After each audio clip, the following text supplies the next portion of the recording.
Fuck. Cheers. God damn. Fuck it, I need red wine. Thanks for coming. Yeah, you really do need a good Sangiovese when you're feeling like cactus, man.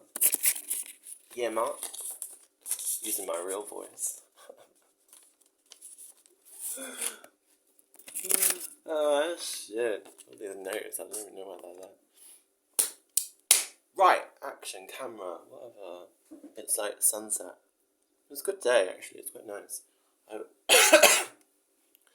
not sure if I have COVID. I'm fairly sure I do, so excuse the coughing. I'm bored shitless because I can't really go out and do anything. Oh, as in, like, dance or whatever. So, yeah, I'm bored, and so I'm making some music. Actually, I'm working on a music now. Oh, English is my first language.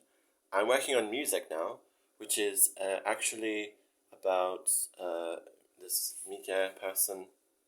But in that, how long has this been happening in my life? Like, he has been in he's been, I was thinking about, like, the autism thing, and then how we or they have special interests, and I realized one of my special interests is this person. It's so sad. It's so sad but so absurd. You want to cry and laugh at the same time, and I just was like, oh shit, man. It's like, come on. Fuck. Anyway.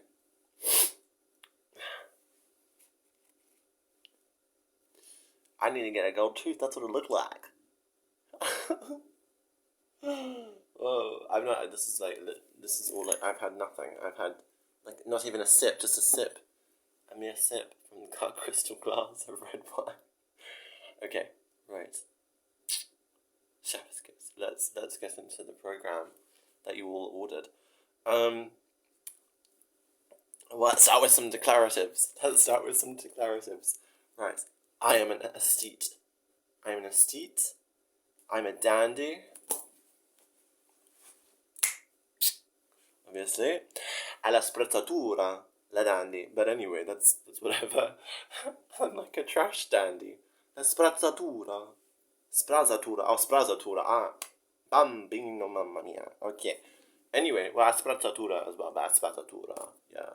I mean, I'm like a pile of garbage, but I'm also like sprezzatura, like, effortless. Effortless, baby. Effortless. Effortless. Okay. I'm also a bohemian, obviously. I mean, ako so much. And I'm an aesthetic, like a monk. I make a Zen monk's life look like an orgy. Oh yeah, with my level of self-discipline. I mean, you can tell. Lovely ambient sound, like the tinkling of glasses. Oh, isn't that lovely? You can make like a whole symphonic, like something Brahms would do, or like maybe Mendelssohn. I'm not sure.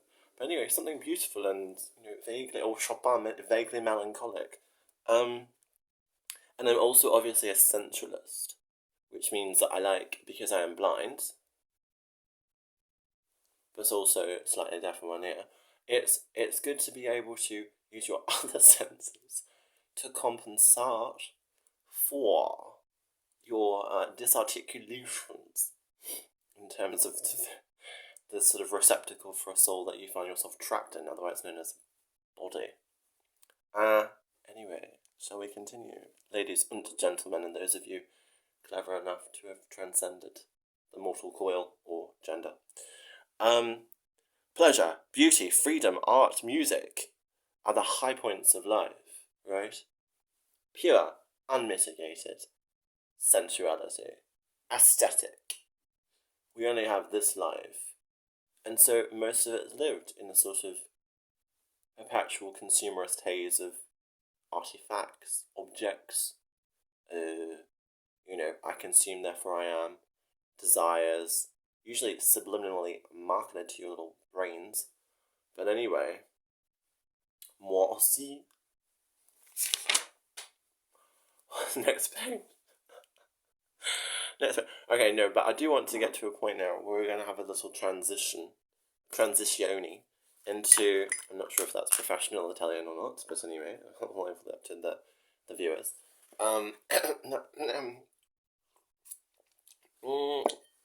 Yeah, I always taste like regret. I don't know why, but anyway. Nice. Nevertheless, though, fuck, I'm so blind sometimes. It's ludicrous that this is mon visage, but I don't care. Why? Why, I hear you ask, why? Because, we're all gonna die. Anyway, remember me, whispers the dust.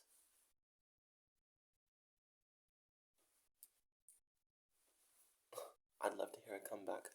Anyway, so I was thinking about the music I'm making on this channel. On this channel.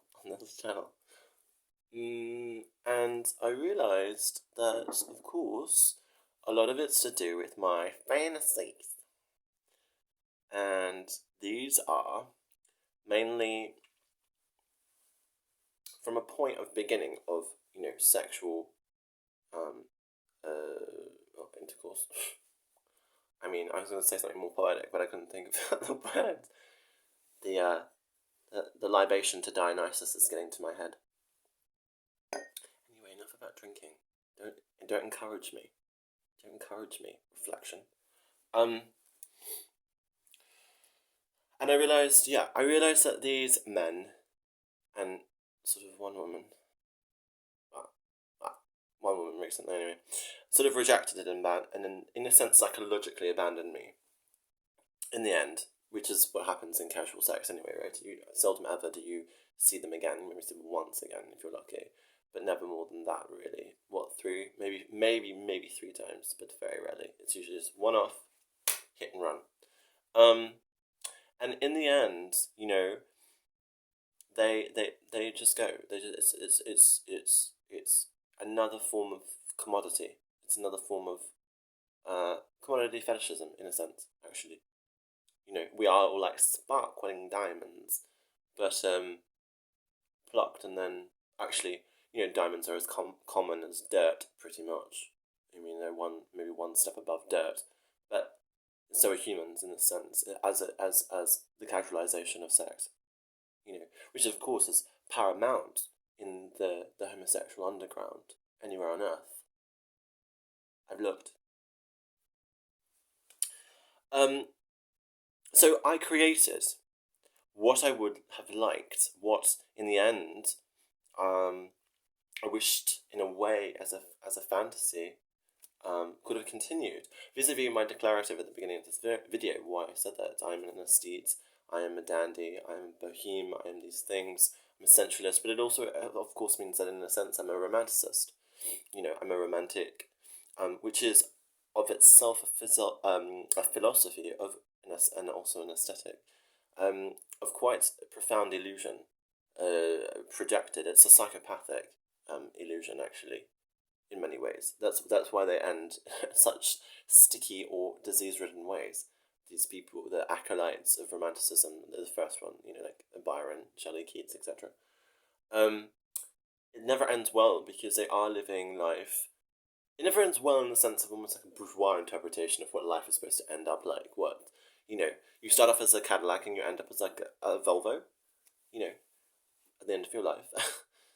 No, I would prefer to go out as, I don't know, a limousine or something, or a Buick, or a Cadillac, or a Ferrari. Fuck that, even Ferrari, yeah? Straight into the fucking void. That'd be great, in a way.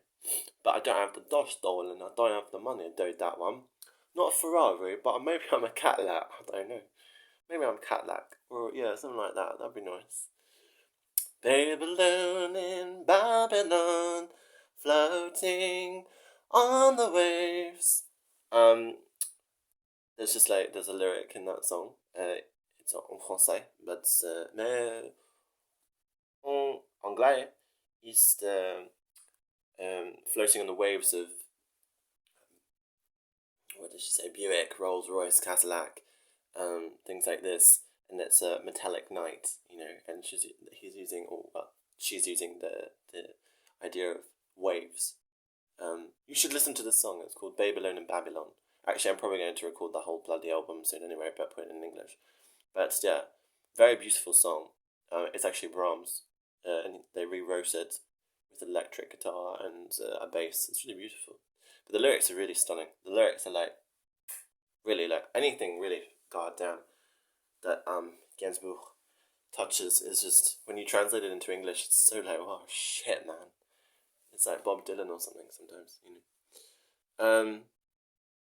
Anyway, so I think to myself, in that way, actually, I guess I bring that up as a supplement, an aside, because I guess it's related to the content of what I'm saying in this video, which is that really, I realized, probably like he did, Serge, or, these men that create this music, I guess I sort of realized as well, except the difference is I'm making it for other men. Or they're the muses for my inspiration. I don't have my Jane Birkin or my whoever, my, Suzanne or my, Edie Sedgwick. Instead I've got Mike, the kind one, the little pharaoh, Jasmine Boy. These men. Fuck, man. You know what I mean? Like, what is this life, really? But anyway, what to do? What I do? What I do? Yeah. What? Anyway. Oh, hello there. So I'm just trying to read because I'm so terribly blind, as you can see. Oh, I didn't click on that one. I'm so proud of myself. Well done me. So that I could feel better about. So why I did it, why I created all that thing, was so I could feel better in the end about myself, rather than feeling so sad and like I'd just been used again and all the rest of it. And I don't know. It's like how to describe this, how to transfer this, because I also realized that I wrote it down somewhere else. Oh yeah, the ultimate kind of revelation, I guess, in a way, from it all. I mean, I'm gonna finish doing these albums as I've got so far, because I don't see the point in not doing it. Now that I have them, I will sort of just be like a little wham in my head if I don't. So I will do them and upload them to here, but this whole few 6 months has been really intense, as you can see, as a testimony on this channel. But I don't think, going forward that I'm going to have this overemphasis upon this stuff. I think I'm just gonna use this channel as what it is for the moment, and as a vehicle for my art, or a vehicle for my music, my attempts at music, and then just leave it. I don't think I don't really want anything more substantial than this anyway, because I don't want to get tied into anything. Fuck professionalism. I'm a working class boy. Which leads me on to, as a lovely little segue, the tragedy is that no matter how much I make, I can never bridge the class and the culture divide, even if I could write a symphony or a novel or paint a brilliant picture. It wouldn't change anything. They, she, he will never come down to me, and I can't sustain going up. I'm talking, of course, in terms of class now. So what to do? What to do? I think to create either way. I think for me, I realise the two things that someone from my position in existence has is my body, in the sense of labour and all the rest of it, in the neo-Marxist or the Marxist revisionist sense, or just the Marxist sense. I'm not alienated from my body Definitely not. I felt that cough. That was not an alienated cough. Um, Marxists will love that comment. Um, but also my creativity is my only other. Is the second of those two things. The creativity, so my mind, my spirit, my essence, um, is all I have, and so that's enough to use for my life, for anyone's life, but for me it's enough, and so that's what I shall do. I shall probably continue to create. I don't know, like, if I'm going to keep creating consistently music, for example, but I'm getting more to artwork right now, so I'll probably transfer a lot of my energy into that. I mean, subliminating a lot of like this, for example, what I think artists are quite honest, or creative people are honest. A lot of what you're doing is a after a certain age, obviously, is a sublimination of your sexuality, your sexual urge, your sexual desire, your libido, right? What Freud talks about, your libido. And I know everyone says that Freud is whatever, but if we treat, you know, psychotherapy or psychology as really just a glorified form of literature, I think one can sort of say that Freud was one of the best writers in that particular branch of literature. Then, yeah. So, upon that point, if one follows libido, libido is simply an expression of, life. It's an expression of life, actually, what he's talking about. But in relation to or opposition to death, and obviously the opposite to death is sex, because we're all born of sex. Yeah? Cool. I guess I would assume that we follow. So creativity for me, and probably for others, but of course I'm being subjective and only talking from my own perspective, is that if that's the case, then of course the energy you need to take your desire from there and bring it up to there, actually that takes a lot of energy. One, two, then to create something out of it, like to crush it and rearrange it, and then to bleh it out into something vaguely coherent is a three-step process of creativity. It's called sublimination or sublimination if you're American. God bless you. Because nobody else will. Anyway, and so I think that that's the sort of thing that one has to realize is part of the point of what I'm doing anyway, and what I think artists, again, if they're honest, same old thing. It's really a form of trying to create that which was fantastic, like my fantasy, like what I wanted with Mikia, what I wanted with Jaguar, or what I wanted with these men, but could never be. Not necessarily because of either of mine or his, or whatever, their deficiencies. But, I mean, that's part of it, sure, I'm not going to bullshit you.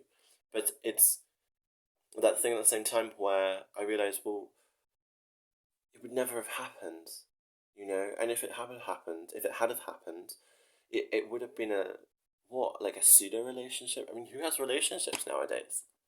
No one's loyal enough. Everyone's self-involved, myopic, obsessed with consuming, obsessed with money, obsessed with all of this, relative positioning, status anxiety bullshit, which is so fucking bourgeois. As to me, like, I've got to take a drink whenever I say that fucking word. And I think to myself, like, maybe I am a romanticist, of course, but I think maybe it's also, I'm just, like, actually a human who is not so abscribed, not to say that bourgeois people aren't humans, that it is, you're de-emphasized at that level from being, at that level from being from being to you're always trying to become. You can't just be. Whereas I guess when you're lower down the depths a bit, you're just being. There is no becoming. What the hell am I going to become? A concreter? Fuck, man. Like, That's the option. The glass ceiling for me is your concrete floor. Like I said, listen to the kind one, the EP, my EP, the kind one. I think it's in the first song, Ghazal One. I say it there. His my glass ceiling is his concrete floor. It's my sky shimmering. I was trying to make a point about this, that I can't move anywhere. Just where? I mean, I can. I mean, I can. I can. Sure, I can. I won't bullshit. I can. I can go like my brothers or my sisters. I can go up, slightly up from where I am now, which is, what, dull, creative bullshit. Busking. I'm like a professional waif in pretty much. Or, ow, or a model and shit. Or I can try to go up and whilst I'm still like young and be a professional. No, not professional, sorry. But say like working class person. Work in a factory, work in a kitchen, work in a whatever, a cafe or some shit, right? And do that until I'm what, 45, 50? And then my body's fucked. And then what? Keep going. Keep going. Keep going. What choice do you have? Like, the welfare system is being destroyed. Competition's going through the roof. La la la, all this shit we know. Automation's gonna wipe out a lot of jobs, like, of that level. So then, where do you go, baby? What do? You sell portraits that you do in like 2 minutes on the street corner with your teeth like hanging out. Like, well, what do? You know what I mean? Nobody promised me tomorrow. No one promised you tomorrow either, but I guess I'm just closer to the earth. I can smell the shit in the soil. Maybe more than the average bourgeois bugger.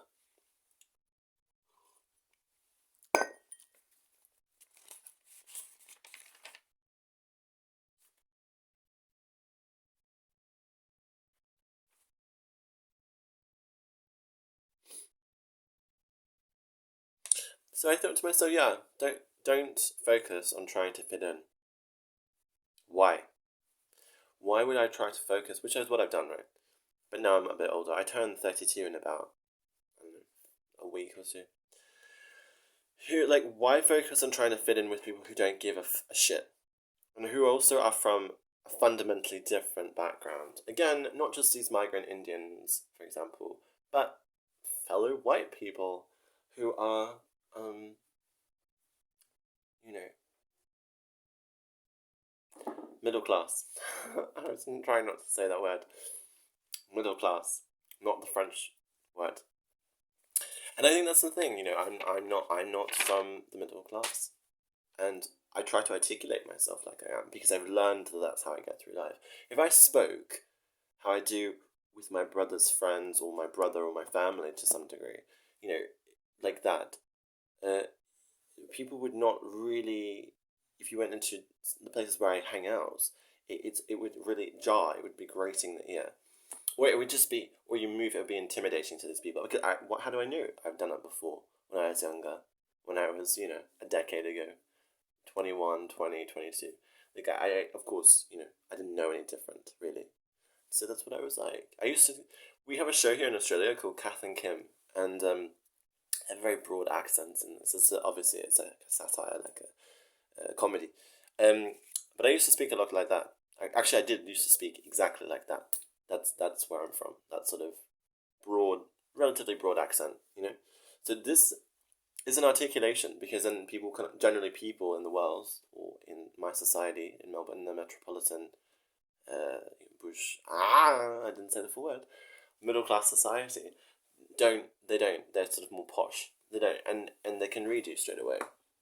If you do that. But if you try to be a bit different, I mean, at the same time, I can never get away with it fully, right? There's always a little tiny, once you know the game, there's little giveaways which sometimes I can't be fucked. But like, for example, swearing a lot, or just the way you hold yourself, or yeah, all this stuff. Like it's very subtle. It's all about physicality and aesthetics. Imagine that.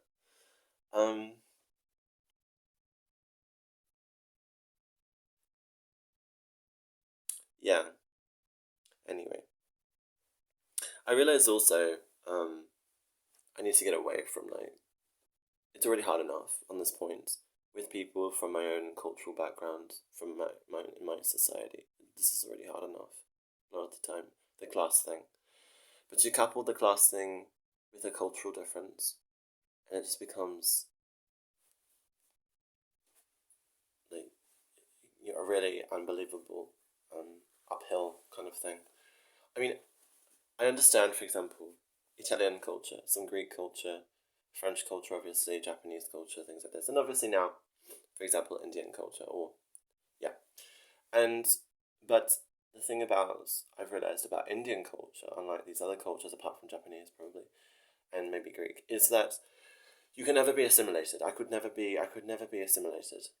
And sure, that's a racial aspect. Like, let's not bullshit around. That's the fact that they're different skin color. I'm a different skin color, and I look different physically to Japanese people, to Indian people. Even the whitest Kashmiri doesn't really look or behave the way I do. So, um, and I thought to myself, you know what? Like, I've put so much, as you can see, listening to these records that I've made. You can see I fell in love. You can see I created a fantastical idea of what it could be for me and what it could be to have fallen in love and lived, you know, in a relationship or something, or had an intimacy, not a relationship, but an intimacy.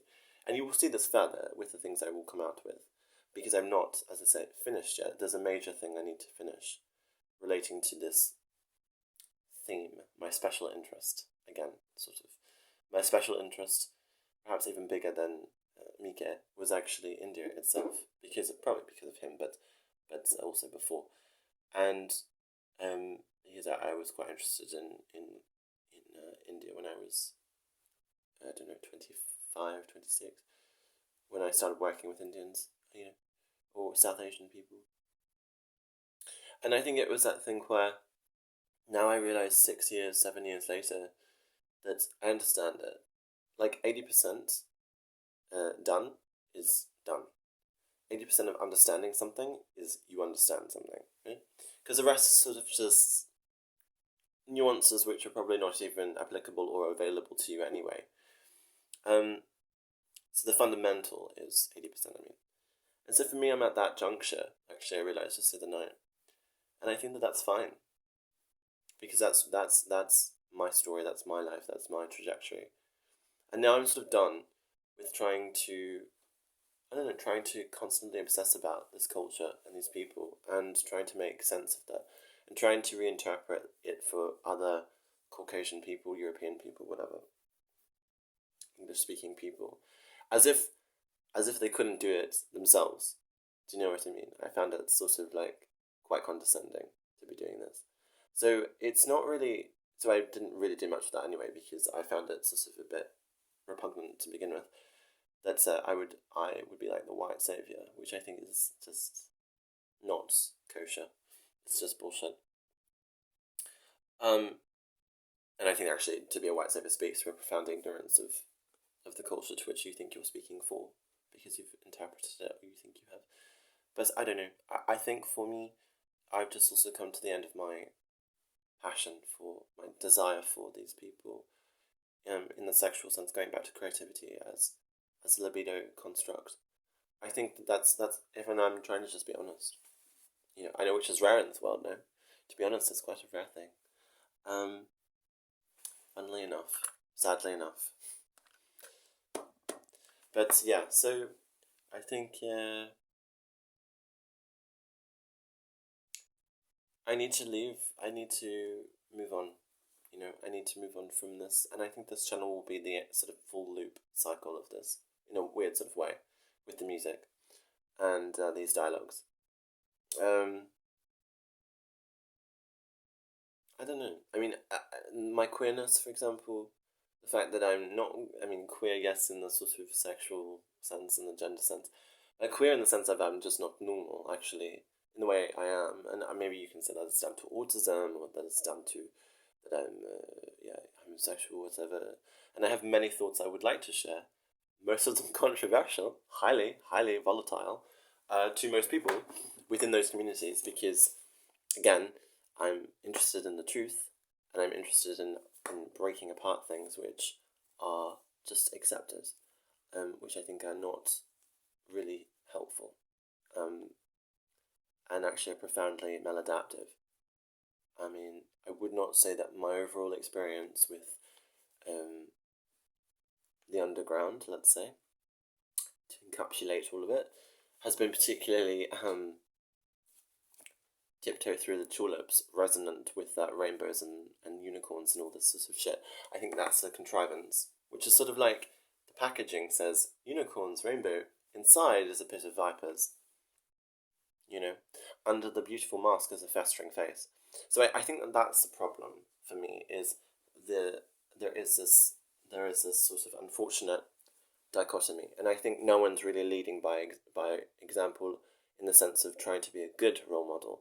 Um, no one's trying to actually be full of virtue. There are what what people call like virtue signaling. I think should be actually called vice signaling, because most of it is really a form of vice, right? Um, and vice being, I mean, if one can judge vice as, I don't know, something which has existed as a common understanding for the last, I don't know, 2,000 years, 5,000 years, whatever. I mean, there's a reason, there's a reason why the culture which I've sort of grown up in since I was a teenager, and a 20, especially my 20s, is not, and never shall be, the mainstream. The fact that it's part of the zeitgeist right now is not indicative of it being accepted, merely tolerated. Toleration, no, well, enlightenment, I guess, or toleration is the result of boredom. It's not actually anything to do with acceptance. These people, most people in the world, let's pull out of our Eurocentric model of the world, do not and shall never accept the underground, the sexual and gender underground. And I say underground quite specifically because it is an underground. You do not find it in any substantial nature at all, outside of metropolitan spaces, primarily clustered in the West. It's as simple as that. And so when one sort of calculates the reality, the truth, of what is going on with this and how it is constructed and how it is, just how it is, you realize, you know what, it's a decadence in a sense. It's tolerated because the West is so rich. It's not surprising that it became more tolerated from the late 60s onwards, because you can see on the graphs an incremental rise in GDP and PPP. That's why, in the West, that's why. The same with India right now. You can see. The same with China to a lesser degree. There's other problems with China, of course, than just wealth. But in terms of applying this, you can see, yeah, it's not, there's this false thing that the right sometimes talk about, like Peterson and sometimes Camille Paglia, God bless the bitch. But it's alright, she would like that word, I think. She would be empowered by that. Which is exactly how it's meant, in the queer sense of bitch, not in the sort of degenerate, derogative sense of bitch. What does she say? Something like along the lines of,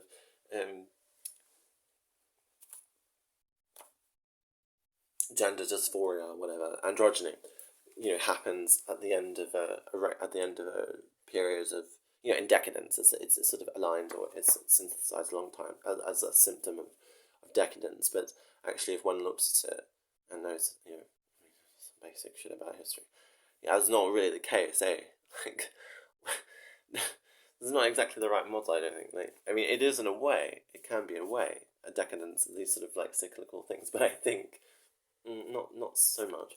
I think the toleration comes when there's money, right? So just think of people. If they have no money, they're less tolerant of a lot of stuff, not just sexuality or gender, like many things. But I'm talking from my own experience as well, right? Like, I've been a lot less tolerant of shit when I've been poorer, right? Because you have less options, all the rest of it. When you have no money, like when I literally had no money coming in, and I didn't have a phone, I had no money, I had nowhere to stay, la la, it was all this sort of stuff. Yeah, you're not thinking about this shit. You're thinking about, like, where do I sleep tonight? Where do I get food?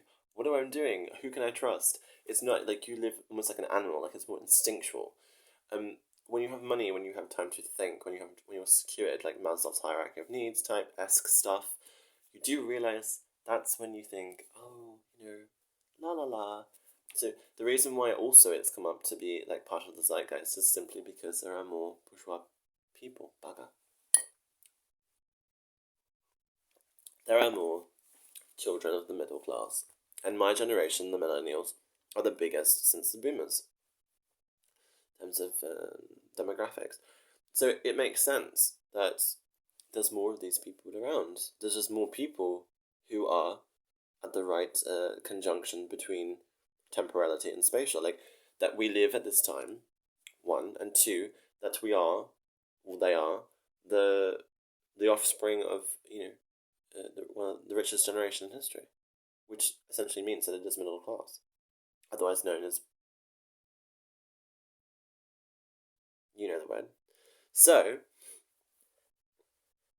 I think that's just part of the whole problem. Not problem, I mean, it doesn't... Oops. I don't want it to sound like a problem, but I mean, it is just a critical component, which I don't think can be ignored. I'm sure there's other critical components which I'm not paying strict attention to. Excuse me. But, for right now, that's what I feel. That's what I see. That's how my life seems to be. So I'm just moving away from these obsessions with people from a different cultural, but also more significantly class background. Because what's the point? I'm the one that suffers the most in the end. I'm the one picking up my heart, or picking up the pieces, or making music about these individuals as a way to process my own trauma about it, rather than actually just letting go of it all. Just attempting to let go and move on and embrace who I am. Like the autism, all of it. The autism, the queerness, the working classness, whatever. All of it. More. But those are sort of the big threes for me. But it's that sort of thing. So I just think to myself, well, I've just got to do it, don't I? Nobody else gonna do it for me. So I just got to do it. How to do it is the question. Shit. I mean, letting go is all well and good, but how do you can't just, let go of like a heavy load, and you're going to fall back with it. And so you've got to be careful, you've got to sort of think about it a little bit. Not too much, just a little bit. But yeah. And I'm also probably going to get, oh my god, this has gone for so long. But I think I'm probably going to go overseas fairly soon as well. I'm going to apply for a visa to go overseas and just go. Because c'est la vie. And life's short, So why not? I should just have a go. If I fail, I can always come back. I'm from a welfare state. That's what I realised as well. Life is it's absurd. Life is a moment. Life is a moment. Like I read it here somewhere. You're like even these things I talk about, but my accomplishments, like all my little accomplishments, like even these little albums or whatever, or my novels or whatever, my paintings and drawings, it will perish in the long run. Fate wins, and the ultimate fate of all is destruction, the great silence after the brief, insignificant moment of liveliness somewhere in a dark corner of the universe. Here we are.